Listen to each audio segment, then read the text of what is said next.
perto, por qualquer motivo, que Deus possa confortar os nossos corações, que Deus é o nosso Pai de verdade, né? Ele que realmente cuida de cada um de nós, então que nesse momento você se sinta abraçado pelo Espírito Santo, se sinta confortado, com a certeza de que em breve nós veremos o nosso Pai face a face. Queridos, como o Marquinhos falou, nós já chegamos na metade do estudo, não dá nem para imaginar uma coisa dessa, né? Como passa voando, né? Hoje é o 8º estudo e nós pretendemos aí fazer 18 estudos, né? Não queremos prolongar muito esse material. Então, nós chegamos aí na metade já do estudo. Então, que Deus seja louvado aí pela sua participação, pela sua dedicação. Com certeza, você pode ter a certeza disso no seu coração. Deus vai recompensar esse seu esforço. Deus vai recompensar essa sua dedicação à palavra do Senhor. Quando a gente se expõe à palavra de Deus, quando a gente realmente decide estudar e meditar naquilo que Deus tem preparado, nós somos grandemente abençoados. Então, eu tenho a certeza no meu coração que você será abençoado nesse momento ao estudarmos juntos a palavra do Senhor. Então, vamos lá? Então, vou abrir aqui para vocês, vou compartilhar minha tela com vocês, para a gente já começar, então, o nosso estudo. Se você tiver a sua Bíblia por perto, pode pegá-la. Se você não tiver, não tem problema. Nós iremos mostrar aqui para vocês também os textos bíblicos. Bom, essa série ela tem por título Profecias para o Tempo do Fim. Então, não necessariamente nós estamos estudando somente o livro do Apocalipse. Você viu durante todo o material que nós disponibilizamos para vocês até agora. Nós estudamos Daniel, estudamos também Mateus, capítulo 24, estudamos alguma coisa de 2 Tessalonicenses no capítulo 2, e agora, a partir dos dois últimos, né, desde os últimos 2 estudos, nós começamos também a estudar alguma coisa um pouquinho mais profunda sobre o livro do Apocalipse. E seria bem importante, bem interessante que a gente olhasse um pouquinho nesse momento, um pouquinho da estrutura do livro do Apocalipse. Como eu falei, o estudo não é sobre o livro do Apocalipse, mas ele é as profecias do tempo do fim. E várias dessas profecias elas estão contidas ali no livro do Apocalipse. Então seria importante a gente dar uma olhadinha na estrutura do livro do Apocalipse, porque os próximos estudos não necessariamente ficarão só no livro do Apocalipse, mas eles irão se aprofundar no livro do Apocalipse. Então é importante a gente dar uma olhadinha na estrutura em que o Apocalipse foi escrito, foi estruturado. Eu tenho aqui uma estrutura que eu trouxe para vocês que é chamada de estrutura quiástica do Apocalipse. O nome é meio estranho aí, mas você vai entender o conceito quando eu explicar para você. Pode ficar tranquilo com relação a isso. A estrutura quiástica, ela é uma estrutura que parece uma pirâmide, né? Como você pode ver, assim, uma pirâmide que ela vai para dentro, né? Então, ela vem aqui e depois ela também, na última parte, ela vem aqui até ela chegar no centro, né? O centro é a parte, vamos dizer assim, mais relevante, é a parte que chama mais a nossa atenção. Então, o livro do Apocalipse ele está estruturado sobre uma estrutura assim, uma estrutura quiástica. O que é uma estrutura quiástica? Veja só, nós temos aqui o A, e depois aqui embaixo o A com esse apóstrofo. Isso significa que, lá no começo do livro do Apocalipse, nós vamos ter o prólogo do livro, capítulo 1, versos 1 a 8, e depois, lá no final do Apocalipse, o que nós vamos ter? O epílogo, ou seja, o fim do livro, de modo que ele começa assim, olha, prólogo, como se fosse introdução e conclusão. Depois, ele vai descer uma escadinha, e nessa escadinha que ele desce, ele vai ter aqui as promessas para um vencedor. E depois, lá embaixo, ele vai ter o cumprimento dessas promessas do vencedor. Então, o Apocalipse faz as promessas, e lá no final do livro, ele faz o quê? Ele conclui essas promessas, ele cumpre essas promessas que foram feitas. Depois ele tem aqui na letrinha C o trabalho de Deus para a salvação da humanidade. E lá no fim do livro, o que ele vai ter? O trabalho de Deus para a salvação da humanidade completado, completo. E assim sucessivamente. A ira de Deus e a misericórdia, depois a ira final de Deus. Depois nós temos o comissionamento de João para profetizar e a igreja profetizando. E aí nós temos o meio, o centro do livro, que obviamente ele não vai ter nenhum correspondente. Por quê? Porque o livro, como eu falei, ele está vindo assim, numa forma de uma pirâmide. A parte inicial tem o seu cumprimento no final, a outra parte cumpre aqui, a outra parte cumpre aqui, e nós chegamos no centro do livro. O centro do livro do Apocalipse, queridos, são os capítulos 11, verso 19, até o capítulo 13, verso 18. Então, esse é o centro do livro do Apocalipse, vamos dizer assim. E o que está ali no centro do livro do Apocalipse? É o grande conflito. Resumindo, o que é o grande conflito e como ele se deu, tem um slide aqui para você entender um pouquinho melhor o que é isso. Bom, o grande conflito, ele começou no céu, isso está descrito ali em Apocalipse no capítulo 12, dos versos 7 a 9. Tem uma luta ali entre Satanás e Jesus, os anjos que ficaram do lado de Satanás e os anjos que ficaram do lado de Jesus. Há um conflito ali no céu, e nós já vamos entender sobre que bases que se deu esse conflito. E aí, obviamente, o texto bíblico diz que Satanás ele foi expulso do céu. E ao ser expulso do céu, para onde ele veio? Para a terra.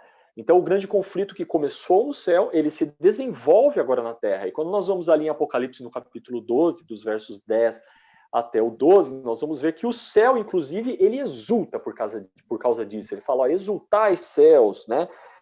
Agora veio a salvação, o poder, o reino do nosso Deus, a autoridade do Cristo. Por quê? Porque foi expulso Satanás daqui.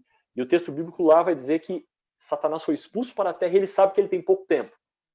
Então, o grande conflito está agora se desenvolvendo na Terra. E como esse grande conflito se desenvolve? Através da perseguição ao povo de Deus, que está descrito ali em Apocalipse, no capítulo 12, dos versos 13 até o 17.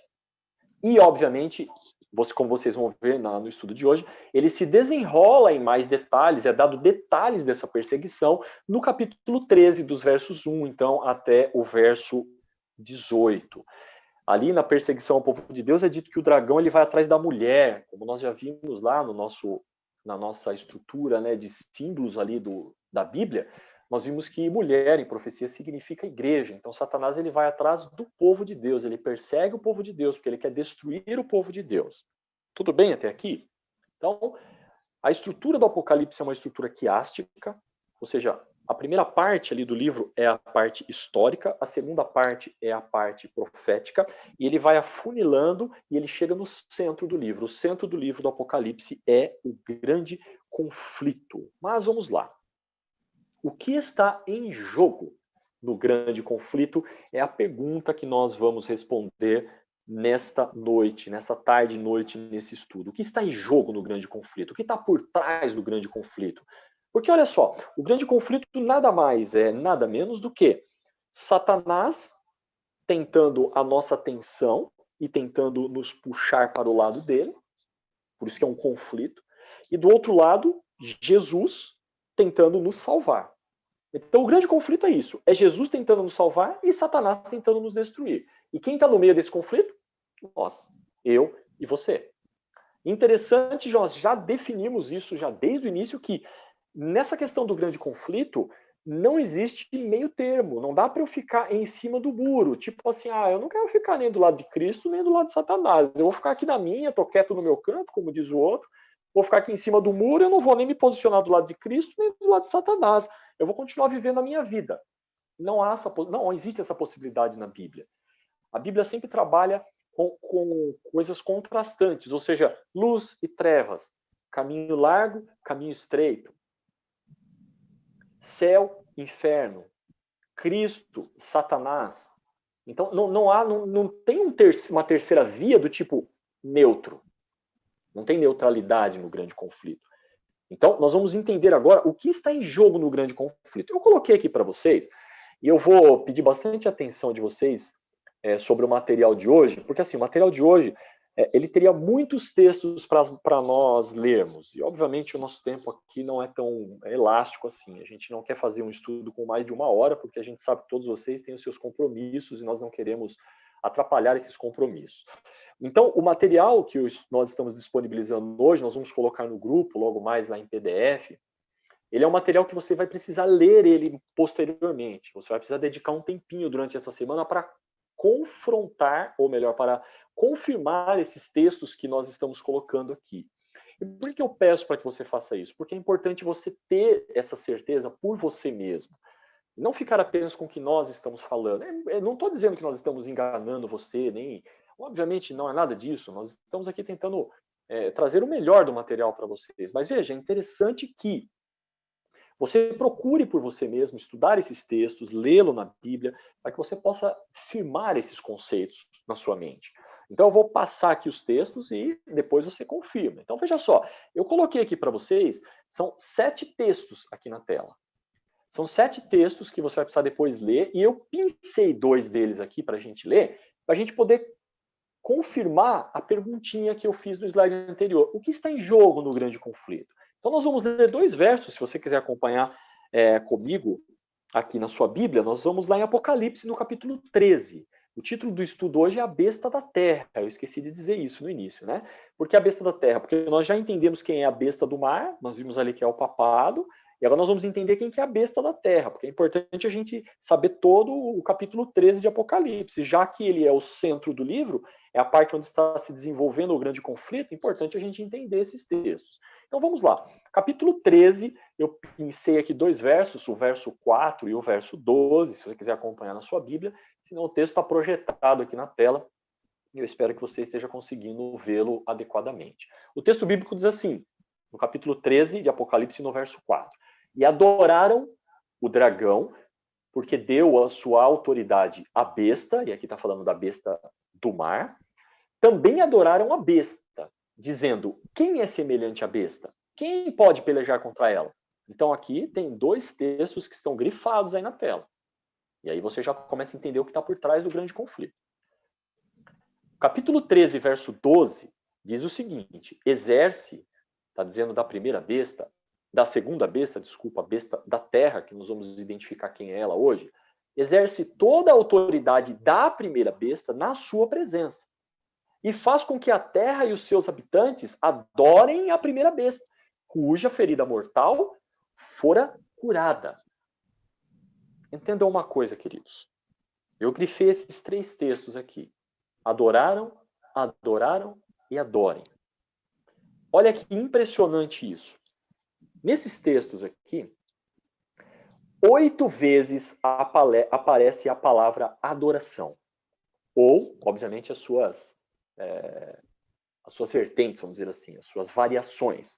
Então sempre vai aparecer adorar, adoraram, adorem. 8 vezes, acompanha comigo essa linha de raciocínio. Por 8 vezes, no centro do livro do Apocalipse, que portanto é a parte relevante do grande conflito, a Bíblia repete o termo adoração. Então, o que está em jogo no grande conflito? Está claro para você o que está em jogo no grande conflito? Entenda, de novo, eu preciso repetir isso, eu preciso ser enfático nesse ponto. O Apocalipse está construído sobre uma estrutura quiástica, onde o centro dele é a parte relevante, onde as coisas efetivamente estão acontecendo. Ali é o grande conflito. E no centro do livro do Apocalipse, no centro do grande conflito, aparece 8 vezes a palavra adoração. O que está em jogo no grande conflito? Adoração. Não tem como fugir disso. A questão aqui nesse livro, a questão nesses textos, no centro do grande conflito é quem nós adoraremos. É isso que o Apocalipse está dizendo nesses versos. Está dizendo para mim, para você, para todos os que se voltam para o livro do Apocalipse. É como se o Apocalipse estivesse fazendo uma pergunta, e dizendo assim para nós, olha, quem vocês querem adorar? Vocês querem adorar a Deus? Vocês querem adorar o dragão? Que a Bíblia já diz quem é o diabo, Satanás. Vocês querem adorar a besta do mar? Vocês querem adorar a besta da terra? Vocês querem adorar a imagem da besta, que nós também vamos entender o que é isso, pela graça de Deus, no estudo de hoje. Então o estudo do Apocalipse está dizendo assim, ó, quem você que está lendo o livro do Apocalipse, quer adorar, porque o conflito se dá nessa base. Quem nós iremos adorar? Deus, dragão, besta da terra, besta do mar, imagem da besta. E, de novo, no grande conflito, não dá para não falar nenhum deles. Não dá para você falar assim, eu não vou adorar nenhum desses, não vou adorar nem Deus, nem dragão, nem besta, vou ficar aqui quieto na minha. Não dá. Não dá. Só que aí você pode me perguntar, Eduardo, mas o que é adoração? É óbvio que eu sou um cristão, você pode estar pensando aí do lado, Eduardo, eu sou um cristão. Eu frequento aqui minha igreja, tenho minha linha de adoração. Óbvio que eu não vou adorar o dragão. Imagina, eu vou adorar Satanás, eu sou um cristão. Então, o que é adoração? Para que não fique um negócio muito romântico, não fique um negócio assim, o que é adoração? Adoração é ir na igreja? Adoração é cantar louvores a Deus? Adoração é estudar a palavra do Senhor? O que é adoração? Tudo isso está envolvido na adoração, mas a Bíblia trata adoração em termos muito claros. A Bíblia diz o seguinte, Apocalipse capítulo 14, verso 7, onde está incluído parte desse grande conflito. Ela diz o seguinte, olha, temei a Deus e dai-lhe glória, pois é chegada a hora do seu juízo. E adorai aquele que fez o céu, a terra, o mar e as fontes das águas. Então, o que o Apocalipse está dizendo aqui? O que a Bíblia está nos dizendo? Adorar significa reconhecer quem é Deus. Isso é adoração de verdade. Porque eu posso estar cantando um louvor, que faz parte da adoração, mas não estou reconhecendo quem é Deus. Eu posso estar indo da igreja, mas não reconhecendo quem é Deus. Quem é Deus? Ele é o seu Criador. Ele é o seu mantenedor. Ele é o seu Salvador. Então, eu adoro a Deus por aquilo que Ele é. E isso é adoração. É reconhecer que Deus ele é supremo em minha vida. E o próximo passo, nesse reconhecimento da soberania de Deus, é obedecer à vontade de Deus. O centro da vontade na adoração é Deus e não o eu. Esse texto de João, capítulo 14, verso 15, ele foi dito pelo próprio Jesus. E Jesus diz o seguinte, olha, se vocês me amam, guardem os meus mandamentos. Obediência está no centro da vontade de Deus. Obediência está no centro do grande conflito. Obediência está no centro da adoração. Então, isso é adoração. Então, eu posso estar adorando ao diabo? Posso. Eu posso estar adorando a besta? Nossa, Eduardo, mas isso é muito forte que você está dizendo. Mas é isso que a Bíblia diz. Eu posso estar adorando? Posso. Sem nem perceber que eu estou fazendo isso. Se eu não estou reconhecendo quem Deus é. Se eu não estou colocando a vontade dele acima da minha. Se eu não estou dedicando toda a minha vida a Deus, eu não estou do lado de Deus. E se eu não estou do lado de Deus, de novo, no grande conflito, não tem como eu estar em cima do muro. Indiretamente eu estou do outro lado. Sabedor disso, sabedor da Bíblia, conhecedor da Bíblia, o que o diabo faz? Ele trabalha com um sistema que nós chamamos de contrafação. Você vai entender isso agora. O que é uma contrafação? Contrafação é como se eu pudesse dizer que é uma falsificação. Por isso esse slide, né? Verdadeiro ou falso.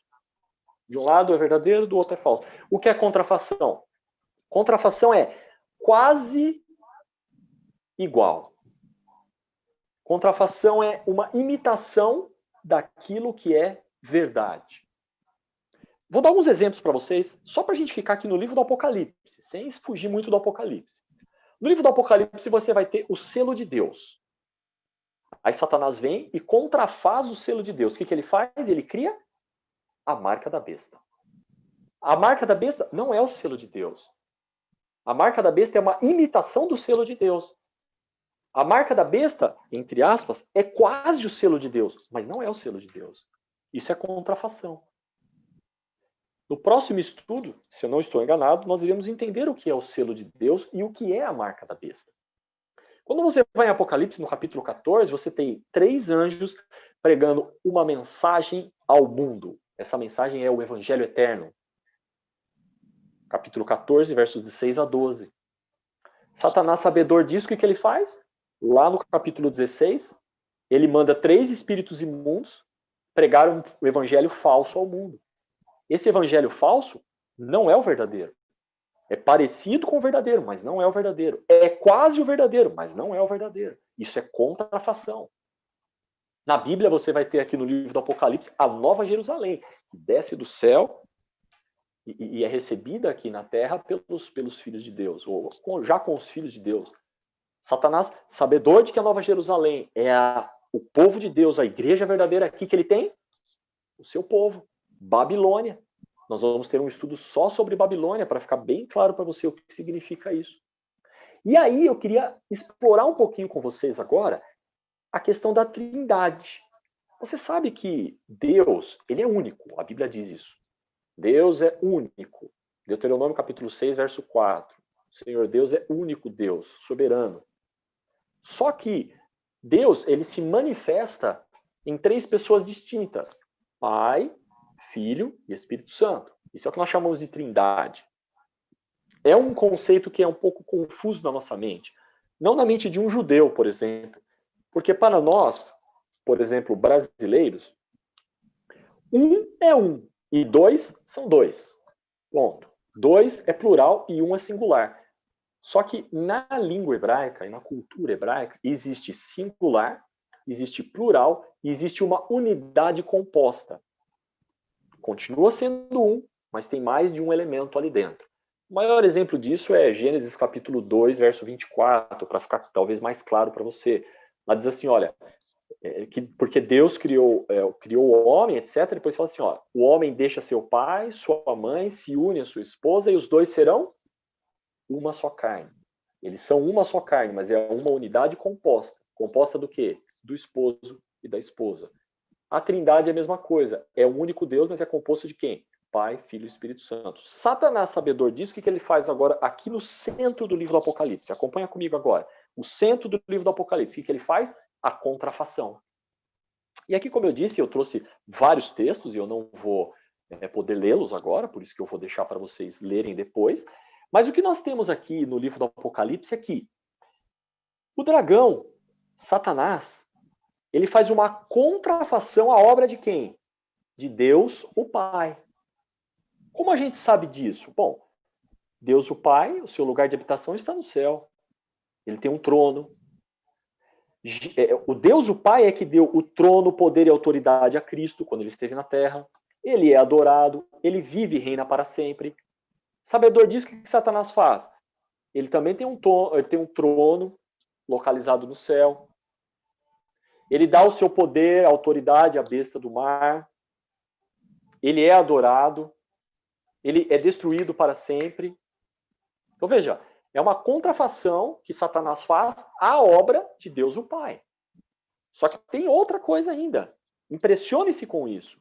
Quando nós vamos à Bíblia, e aqui o texto ficou um pouquinho menor aí na sua tela, porque tem vários textos aqui, a besta do mar, que nós estudamos na semana passada, que está em Apocalipse capítulo 13, ali em diante dos versos 1 até o 10, ela faz uma contrafação à obra de quem? De Jesus Cristo. Impressione-se com isso. Veja, Jesus Cristo recebeu do Pai o poder, o trono e a autoridade. A besta do mar, em Apocalipse capítulo 13, verso 4, diz que ela recebe o seu trono, poder e autoridade do dragão. Então, o dragão dando poder à besta do mar, fazendo uma analogia, uma paródia de Cristo, como se ela fosse Cristo, a besta do mar. Impressionantemente, o ministério de Cristo durou 3 anos e meio. E nós estudamos nas semanas passadas que o poder perseguidor do papado, que agora você já sabe quem é a besta do mar, ele perseguiu o povo de Deus por 3 anos e meio. 1 tempo, 2 tempos e metade de um tempo. Jesus Cristo recebeu uma ferida mortal, ele foi morto na cruz, mas o que aconteceu com ele? Ele ressuscitou. A besta do mar também recebe uma ferida mortal, mas ela também volta a viver assim sucessivamente. Então, há uma paródia, há uma falsificação daquilo que a Trindade é. Então, agora você vai entender se dragão fez uma oposição, uma paródia à obra do Pai. Se a besta do mar faz uma oposição à obra de Jesus Cristo, quem faz oposição ao trabalho da terceira pessoa do Espírito Santo, que é Deus também? Só pode ser quem? A besta da terra, que é exatamente aquele poder que nós iremos estudar um pouquinho hoje. Então vejam, que o Espírito Santo, ele exerce autoridade, mas ele exerce a autoridade de quem? De Cristo, diz lá em João. A besta da terra também exerce autoridade, mas exerce autoridade de quem? Da besta do mar. Irmãos, isso é impressionante. Depois você compara esses textos individualmente na sua casa. Assim como o Espírito Santo, ele direciona a adoração para Cristo, ele não veio para ser adorado, ele direciona a adoração para Cristo, esse segundo poder que tem aqui no livro do Apocalipse, que é a besta da terra, ele direciona a adoração para quem? Para a besta do mar. Isso é impressionante, irmãos, impressionante. Então veja que interessante. Temos a Trindade celestial E no centro do livro do Apocalipse, no centro ali do conflito, nós temos a adoração e esses poderes. Dragão, besta do mar, besta da terra, fazendo uma contrafação à trindade satânica, à trindade celestial, me perdoem, a trindade satânica fazendo uma oposição à trindade celestial, ele busca também o quê? A adoração. Olha, isso que eu vou falar talvez seja uma das coisas mais fortes que nós falamos até aqui, mas ela precisa ser dita. Satanás, ele queria no céu ser adorado. Ele não pode ser adorado, porque a adoração só é devida a Deus. Satanás, agora não podendo ser adorado no céu, ele vem para a terra e agora ele monta essa trindade satânica para fazer o quê? Receber o quê? A adoração. Mesmo que indiretamente. Por isso que lá, naquele slide anterior, eu falei assim, olha, quem você quer adorar? A imagem da besta, a besta da terra, a besta do mar ou o dragão? Na verdade, qualquer um desses que nós estivermos adorando, e lembrando que adoração não é simplesmente se ajoelhar e fazer uma oração, se ajoelhar e cantar um louvor, é aceitar os dogmas, é aceitar a sua doutrina, é não obedecer a Deus e ter a Deus no centro da vontade. Nós estamos, mesmo que adorando a imagem, ou a besta da terra, ou a besta do mar, indiretamente estamos adorando a quem? Ao dragão. E aí ele conseguiu o seu objetivo, que era a adoração. Não conseguiu a adoração no céu, mas ele vem para a terra e agora ele consegue a adoração aqui. Isso é muito sério.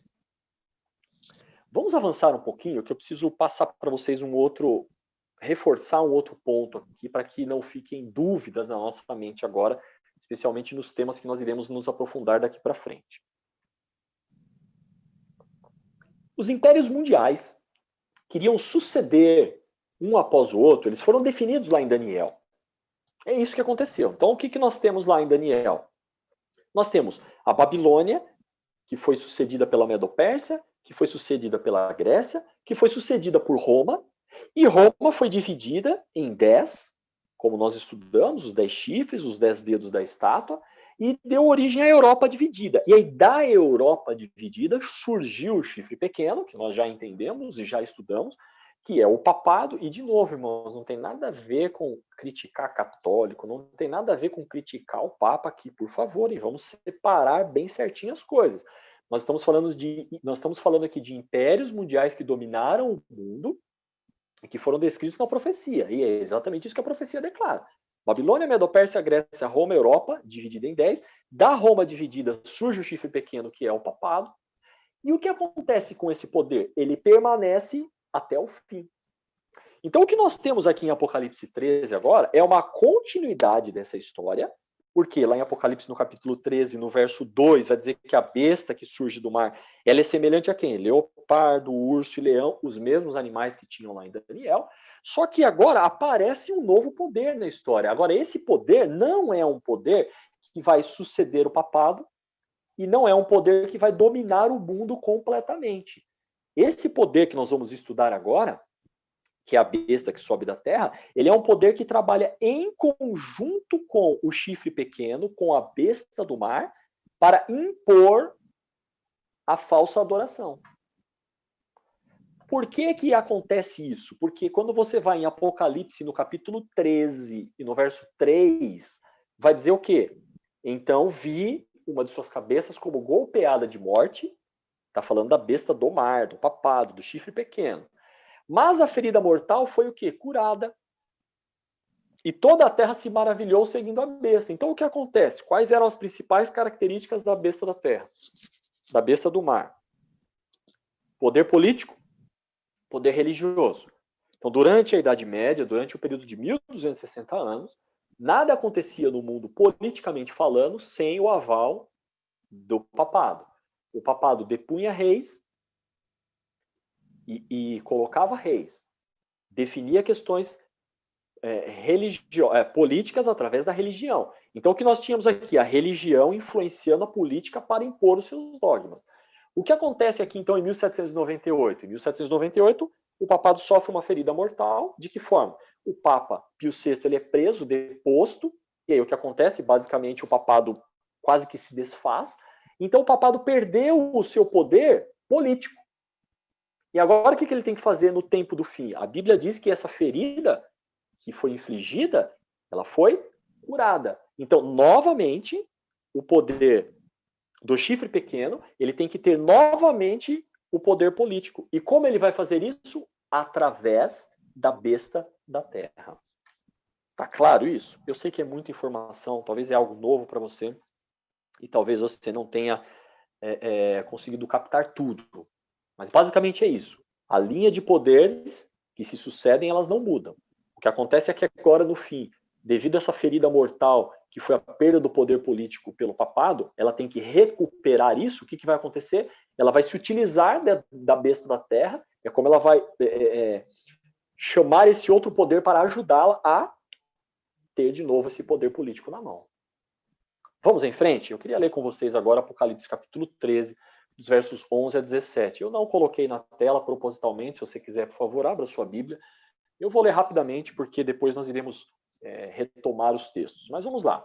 Diz assim, olha, vi ainda outra besta emergir da terra, então é uma besta diferente daquela. Ela possuía 2 chifres, parecendo um cordeiro, mas falava como dragão. Ela exerce toda a autoridade da primeira besta. Então, de novo, ela está exercendo a autoridade da primeira besta, na sua presença. Faz com que a terra e os seus habitantes adorem a primeira besta, cuja ferida mortal fora curada. Então, a segunda besta não está preocupada em adoração para ela. Está preocupada em levar os adoradores da terra a adorar a primeira besta. E, de novo, adorando a primeira besta, que recebeu o poder do dragão, está adorando indiretamente o dragão.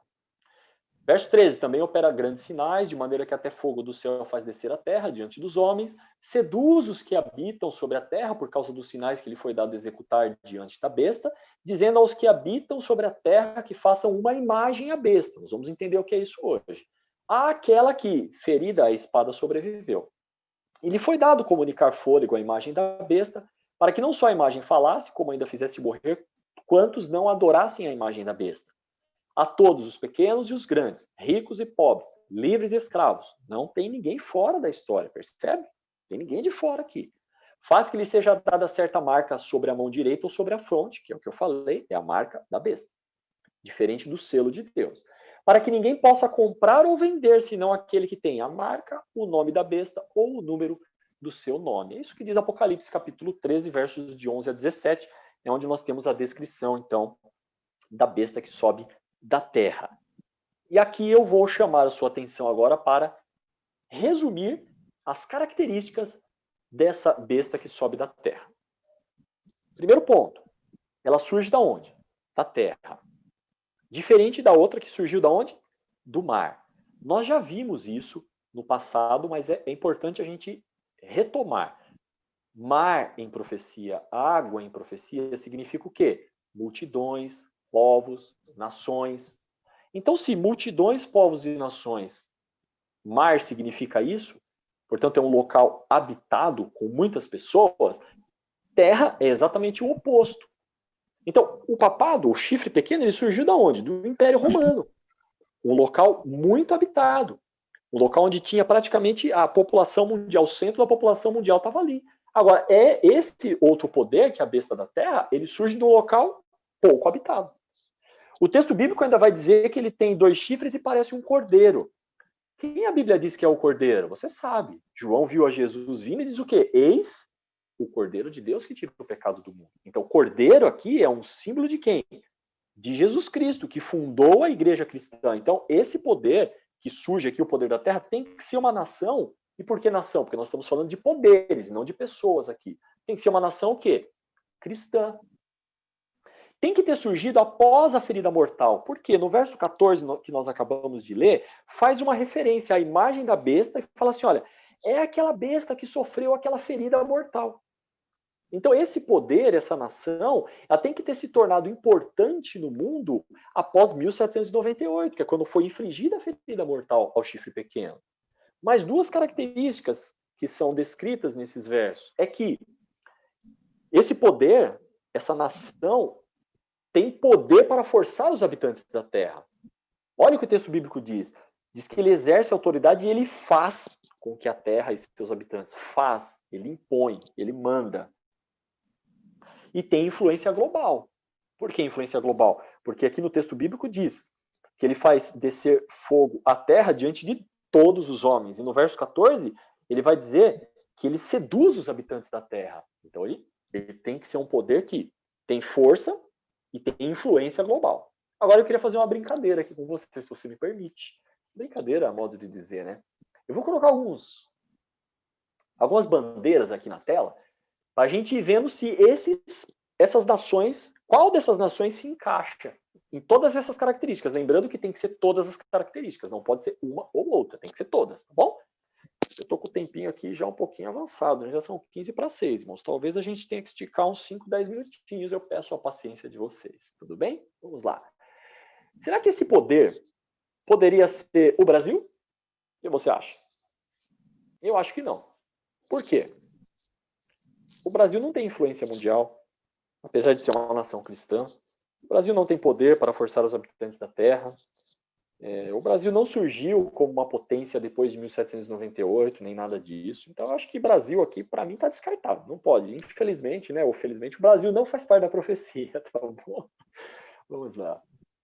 Será que poderia ser a Rússia? Olha, a Rússia não é uma nação majoritariamente cristã. Ela também não surgiu como uma potência depois de 1798. Ela tem influência? Tem. Tem poder para forçar as nações? Até tem. Mas tem que ter todas as características. Então, eu também descartaria a Rússia. Poderia ser, talvez, alguma nação da Comunidade Europeia? Essa é a bandeira da Comunidade Europeia. Não pode ser, por um motivo muito claro. Lá em Daniel já foi dito que essa nação se dividiria em 10, e esses 10 não teriam mais a supremacia. Lá no capítulo 2 de Daniel que nós estudamos, acho que no segundo ou terceiro estudo, é dito que essas nações nunca mais se uniriam e teriam essa influência mundial. Quem teria a influência mundial depois seria quem? O poder do chifre pequeno. Então eu também descartaria a Comunidade Europeia ou qualquer país da Comunidade Europeia. Poderia ser talvez o Japão. O Japão eu também não encaixaria aqui, porque basicamente o Japão não é uma nação cristã.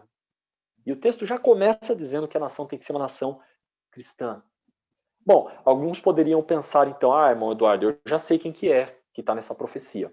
É esse próximo poder aqui, ó, que tem essa bandeirinha aqui. É a China, só pode ser a China. Porque a China está despontando agora, a China tem poder, tem influência mundial, etc, etc. Será?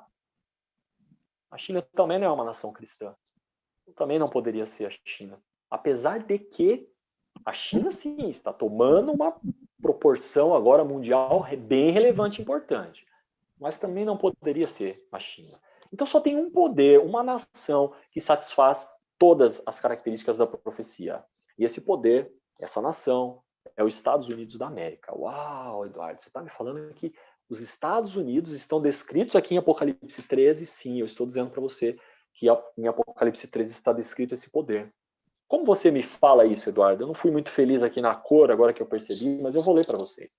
Quando você vai pegar a história dos Estados Unidos, você vai ver que os Estados Unidos foram fundados pelos protestantes, fugindo da perseguição da Idade Média lá da Europa, e eles vieram desembarcar aqui nos Estados Unidos, na América, em 1490 alguma coisa. Portanto, vindo através desses pais pioneiros ali, que eram protestantes, e o que tinha nos Estados Unidos na época? Índio, basicamente, e bem poucos. Era isso que tinha. Então, um local pouco habitado.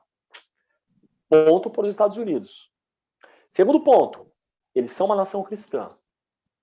Eles foram fundados sobre os princípios cristãos. São uma nação protestante. Ponto para os Estados Unidos. Eles se tornaram uma potência, eles não foram descobertos em 1798. Foram descobertos em 1490 e alguma coisa. Mas eles se tornaram uma potência mundial somente após 1798. Para ser mais preciso, já lá em 1900, um pouquinho depois da Primeira Guerra Mundial, Segunda Guerra Mundial, que eles se tornaram efetivamente uma potência mundial. Antes disso, não. Então, eles também surgiram após a ferida mortal. E o texto aqui não está falando que tinha que ser logo após, está dizendo que tinha que ser após. E eu te pergunto, será que o ponto para os Estados Unidos de novo, será que os Estados Unidos têm poder? O que você acha? Não precisa responder para a gente não abrir o microfone de todo mundo, mas você pode concordar comigo, Eduardo. Os Estados Unidos têm poder ou não para fazer o que ele quer? Se a ONU fala para os Estados Unidos não faz, os Estados Unidos fala, quem é você, ONU? Eu não estou nem aí para você. A ONU, na época, falou assim, ó, não pode invadir o Iraque, não invada o Iraque. O que os Estados Unidos fez? Ixi, tô nem ligando para você, ONU. Foi lá e invadiu o Iraque. E assim é. Essa nação é arrogante. Essa nação tem poder para fazer o que ela quer. E tem influência global?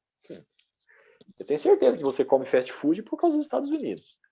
As séries que você assiste, se você assiste série, é influência dos Estados Unidos. Os filmes que você assiste é influência dos Estados Unidos. Muitas das palavras que nós usamos no nosso vocabulário no dia a dia são influência de quem? Dos Estados Unidos. Não há dúvidas para mim. Esse poder, essa nação, é a única que se encaixa. É a única que se encaixa na profecia, porque ela satisfaz todos os elementos da profecia. Não um ou dois, mas todos os elementos da profecia. E aí você vai começar a perceber algumas coisas agora que eu vou destacar para vocês, porque apesar dos Estados Unidos serem uma nação cristã e protestante, que não tinha relação nenhuma com o papado, então para você ter uma ideia, até 1900 e alguma coisa, e bem alguma coisa aqui próximo já, papa nenhum tinha pisado nos Estados Unidos. Se eu não estou muito enganado, né, isso vai ficar gravado no YouTube, a gente pode errar, a gente fica até com medo de falar, né, mas vamos lá. Se eu não me engano, foi João Paulo II, talvez, o primeiro papa a pisar nos Estados Unidos. Então não foi muito longe isso. Só que após isso, o que aconteceu? Veja, há uma íntima relação agora entre essa besta da terra e a besta do mar. Eu coloquei uma foto aqui para você ter uma noção do que eu estou te falando. Apocalipse capítulo 13, versos 12 e 14, vai dizer que essa segunda besta ela exerce a autoridade da primeira. E ela vai levar os habitantes da terra a adorar a primeira. Sabe que imagem que é essa aqui? É o Papa Francisco discursando no Congresso. Queridos, se no passado o Papa não podia nem pisar nos Estados Unidos, hoje o Papa ele faz discursos no Congresso, ele fez discurso no Senado, ele fez uma missa para mais de 1 milhão de pessoas, quase em frente à Casa Branca. Se você pegar dos 5, se eu não estou enganado também, posso errar, mas eu vou arriscar. Se você pegar dos 5 juízes da Suprema Corte Americana, que seria o correspondente aqui no Brasil ao nosso Superior de Justiça, 3 são católicos. Há uma influência católica hoje nos Estados Unidos tremenda. Lá no início, a nação era totalmente protestante e não queria relação nenhuma. Agora já é diferente. Agora o papado tem abertura total nos Estados Unidos. Exatamente isso que a profecia predizia. Queridos, olha, eu vou dizer uma coisa aqui para você. Presta bastante atenção no que eu vou dizer aqui. Ó. Abre bem o seu ouvido aí.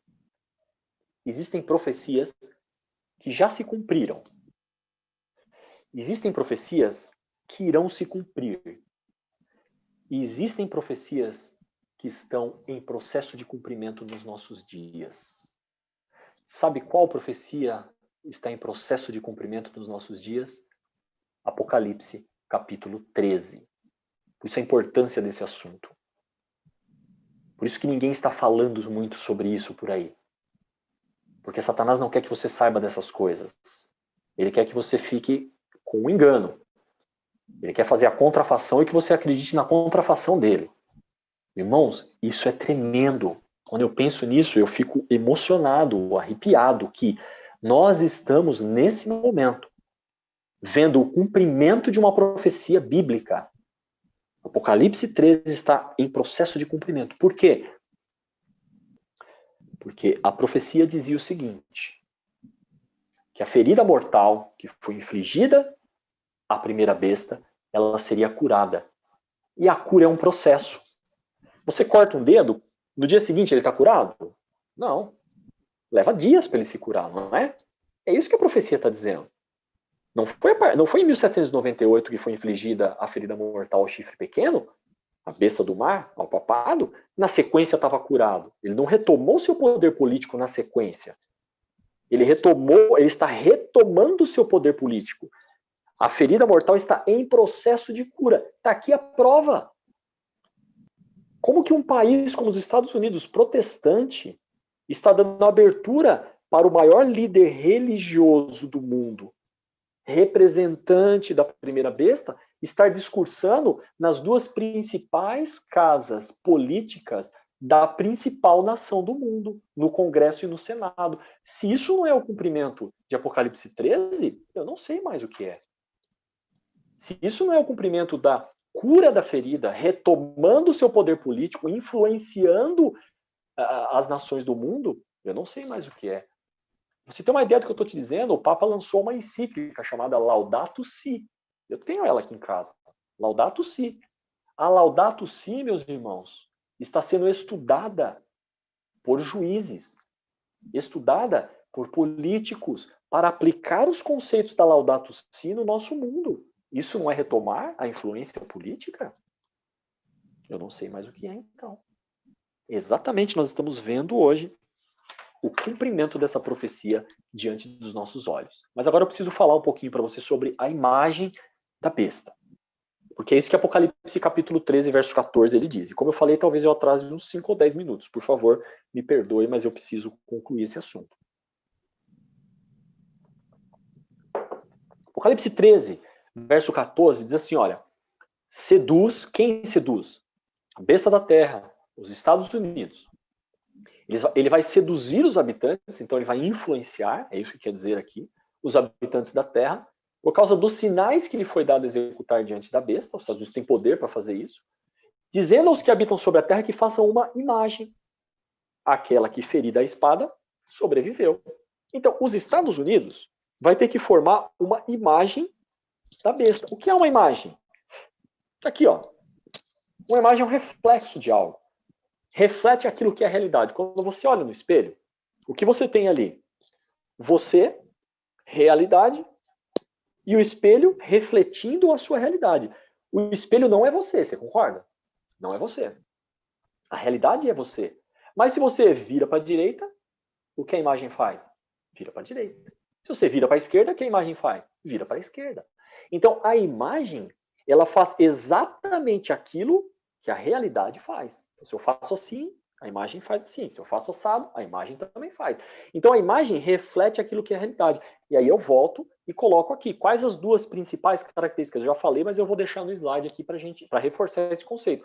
Quais as principais características da primeira besta? Durante toda a Idade Média, ela era um poder político e um poder religioso. Ainda é. Perdeu a supremacia política, mas como foi dito na aula passada, o Vaticano, que é o centro desse poder, é uma nação. Quando o Papa chega num país, ele faz a revista do exército, das Forças Armadas. Só quem faz isso? Só um presidente, só o líder político. Mas ele chega como religioso, mas também como líder político. Então essa é uma característica.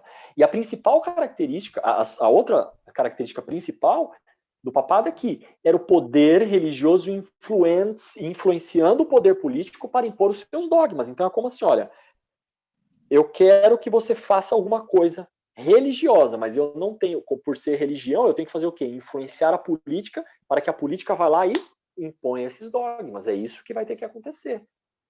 Então, quando a ferida efetivamente será curada? Quando efetivamente, de novo, a besta do mar, o chifre pequeno, o papado, terá esse poder político? Quando ele conseguir que a política imponha os seus dogmas religiosos. Aí terá sido formado o que a Bíblia diz, deixa eu só ver o próximo slide aqui, não é esse, eu já volto aqui. Aí vai ser formado aquilo que o Apocalipse chama de imagem da besta. Então os Estados Unidos não vai ser o papado, não vai ser. Só que os Estados Unidos vai parecer com o papado. Como que os Estados Unidos vai parecer com o papado? Quando a religião estiver influenciando a política, a ponto de que a política faça leis que são de caráter religioso e não político.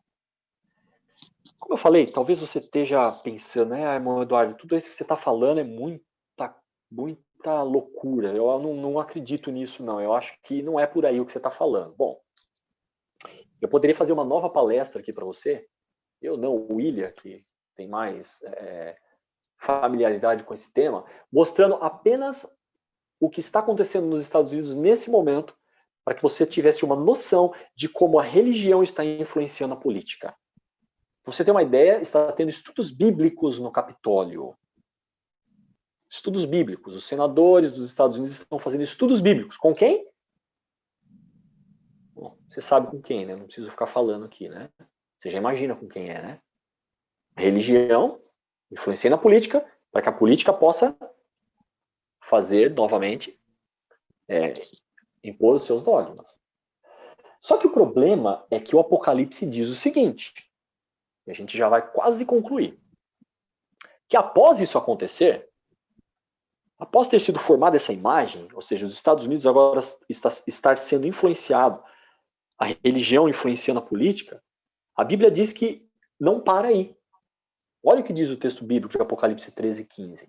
E lhe foi dado comunicar fôlego à imagem da besta, para que não só a imagem falasse, como ainda fizesse o quê, queridos? Morrer quantos não adorassem a imagem da besta. Irmãos queridos, pasmem. Apocalipse 13 está em processo de cumprimento. E quando isso acontecer, tivesse formado uma imagem da besta, a perseguição voltará. Que perseguição, irmão Eduardo? A mesma perseguição que tivemos lá na Idade Média. É isso que a Bíblia está dizendo, é isso que a Bíblia prediz. Olha, a imagem não vai só falar, ela vai fazer morrer. Ou adora, ou não adora. Porque veja, o que está envolvido aqui de novo, olha, como ainda fizesse morrer quantos não adorassem.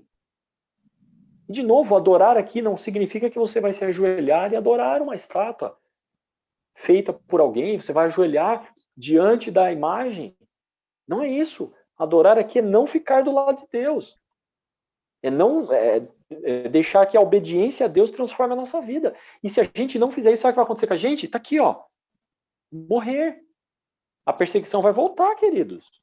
É triste dizer isso. Espero que você não desista dos estudos, porque eu estou te falando isso. Não desista. Nós estamos abrindo os nossos olhos. A decisão aqui é o seguinte. Nós temos que nos posicionar agora. Vou adorar quem? Vou adorar a besta? Do mar? Vou adorar a besta da terra? Vou adorar a imagem que eles estão fazendo? Ou seja, adorar a imagem aqui, o que vai significar? Aceitar os seus dogmas. É isso que a profecia está dizendo. Então, não necessariamente é adorar, é aceitar os dogmas que serão impostos. E esses dogmas serão dogmas religiosos impostos pela política. E quem não fizer isso vai fazer o quê? Morrer. Vai ser feito um decreto de morte para essas pessoas. Dá para acreditar nisso, irmãos? É isso que a profecia prediz. Parece algo surreal, mas é isso que a profecia prediz. É isso que a profecia está dizendo. A questão aqui é que quem não adorar a besta, vamos nesses dois textos aqui, para ficar duas coisas claras para vocês, e aí nós vamos resumir e a gente conclui aqui, mais 5 minutos. Apocalipse 13:17 diz assim, olha, para que ninguém possa comprar ou vender, senão aquele que tem a marca, o nome da besta ou o número do seu nome. Portanto, o que vai acontecer no final? Nós iremos sofrer questões financeiras, porque você não vai poder nem comprar e nem vender se você não tiver a marca, o nome ou o número da besta.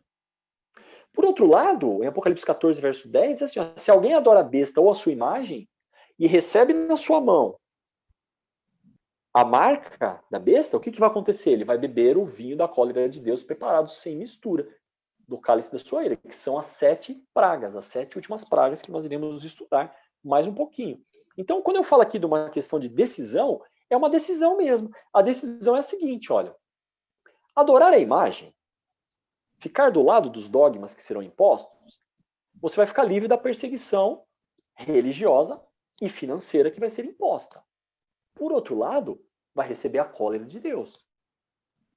Agora, adorar a Deus, se posicionar ao lado de Deus, obediência a Deus, não te livra da perseguição que será imposta, mas te livra da cólera de Deus. Então eu vou concluir deixando uma pergunta no ar aqui. De que lado a gente vai ficar nessa história?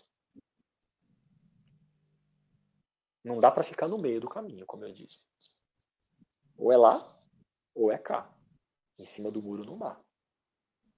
Eu espero, queridos, que com esse estudo nós tenhamos conseguido compreender que adorar é o que está em jogo. A adoração é o que está em jogo. Adoração não significa necessariamente se ajoelhar, se prostrar e adorar. Significa aceitar a vontade de Deus como centro ou rejeitar isso e aceitar o quê? Os dogmas religiosos que serão impostos politicamente, ou seja, através de leis. Quando eu falo politicamente significa isso, através de leis que serão impostos agora nesses dias finais. E eu concluo dizendo o seguinte: isso está em franca expansão. Isso está em pleno cumprimento. Eu falo isso sem medo de errar. Você pode pesquisar se você quiser, se você depois tiver dúvidas, a gente pode talvez em um outro momento explicar mais isso para você, mas isso tudo está em cumprimento. O poder religioso da besta do mar, chifre pequeno, papado, está se impondo politicamente, utilizando os Estados Unidos. Por que os Estados Unidos? Porque os Estados Unidos é o que tem poder para forçar, é o que tem o poder para influenciar todo mundo, para levar as pessoas a uma falsa adoração.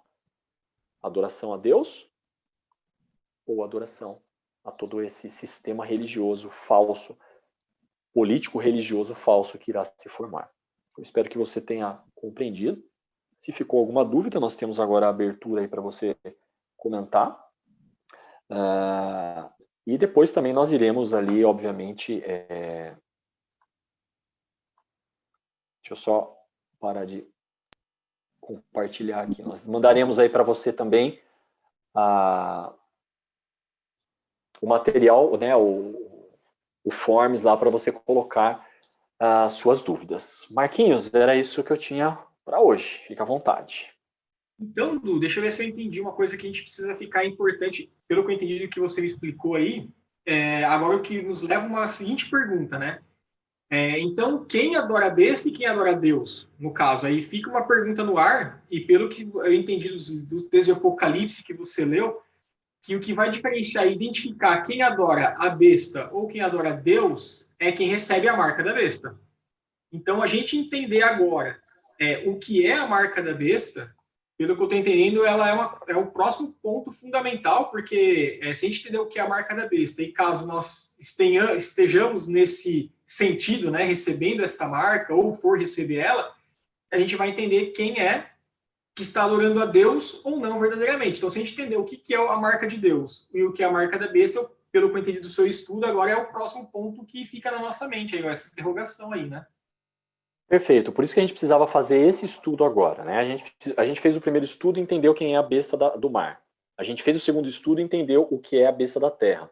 E a gente viu que esses dois poderes agora, de novo, né? Só relembrando, esses dois poderes junto com o dragão, porque o dragão utiliza esses dois poderes para infligir essa perseguição e trazer as pessoas para uma falsa adoração. Então agora, como eles vão fazer isso? Colocando uma marca.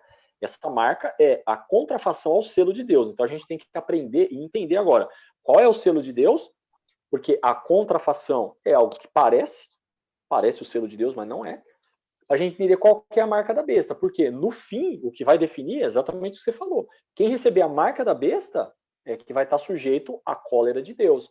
E quem receber o selo de Deus vai estar não sujeito à cólera de Deus, mas infelizmente vai sofrer essa perseguição, porque essa perseguição vai se reacender. Então é isso. Na verdade, agora a gente tem que entender o que é o selo de Deus e a marca da besta, para a gente poder concluir essa ideia do capítulo 13 aqui. Então, acho que é o próximo estudo, acho que a gente já vai falar disso, não é isso?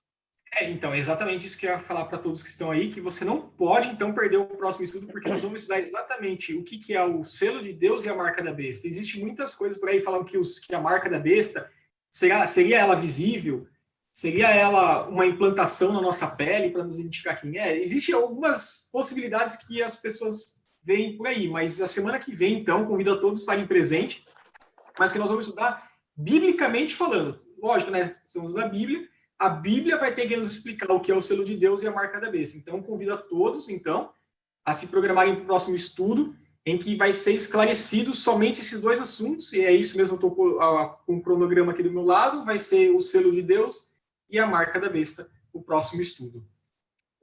Por enquanto, não apareceu nenhuma dúvida aqui, então, aqui no grupo, e aí, então, vocês vão ter toda a oportunidade aí de, após o estudo, eu vou pedir um favor para vocês. O Du vai enviar o material de hoje, e vocês viram que muitos dos textos não podem ser lidos por causa do tempo. Então, eu vou pedir uma gentileza que todos vocês guardem alguns minutinhos da semana e leiam novamente esse estudo que foi feito hoje, para que fixe esse conhecimento, para que nós possamos entender o próximo, tá bom? Então, vamos fazer encerramento já são 6h07. Eu vou pedir que o Du, então, Du, se você puder, por gentileza, fazer uma oração para nós finalizarmos, e aí fica aí o convite para todos, e fazer perguntas durante a semana também. Ok, vamos orar então. Muito obrigado, Senhor Deus, pelo estudo da Tua Palavra, porque ele é claro, não deixa dúvidas na nossa mente.